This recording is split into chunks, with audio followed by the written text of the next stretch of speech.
Now, some things readers may look for in your review. How clear is the question, issue, topic, or purpose of the review? So have you started the review with a clear description of what it is you're looking at? Why are you looking at this literature? What question are you trying to get an answer to? How well does the review contextualize historically, intellectually your study? So when the person reads through this, they should really understand how you're thinking about where your work fits in this broader conversation. How detailed is the description of how the literature was selected? And sometimes people skip over this. They don't explain where, how they went about finding the literature. And that becomes very important, especially if the person reading it realizes that you've left something out. And often when you explain how you went about doing a literature review, it's clear to them why you left it out, and that for them that may be a flaw that needs to be corrected.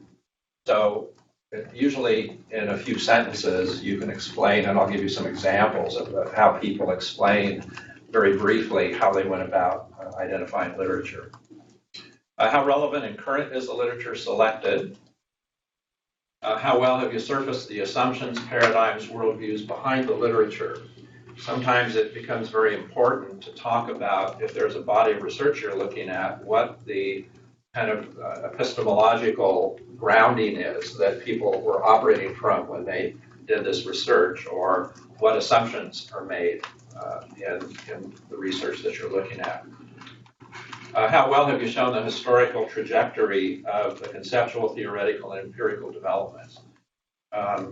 In some areas, and I'll show you one that I've been involved in some areas, it's really important to look at the way that area of work has changed over time. New ideas, new perspectives come into play, and often tend to shift the character of the work that's done at different points in history. So it's important to look not just at what the current perspectives are and what the current literature says, but also to get a sense of how the thinking about that area and how the research approaches in that area have changed over time. A few more things. How carefully have you assessed the quality of the material selected for review? And we're going to look at one faculty member's framework for the kind of literature that they would hope would be the foundation for your literature review, and the kind of material that you can find on the web and other places that they don't want to see in a literature review, which some people feel pretty strongly about certain sources to avoid. Okay?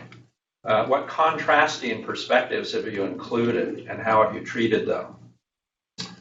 It's tempting when you want to take a particular position in relation to the work that's done or to a problem to focus on the people that agree with you, that kind of support the direction that you want to go in.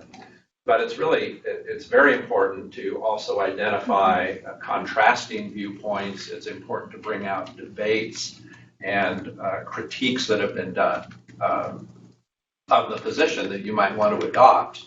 But it's very dangerous to adopt a position and not know, or to let other people know that you're aware of what these controversies have been and how these different perspectives have played across one another and influenced one another. Okay. How strong or clear is your voice or presence in the review?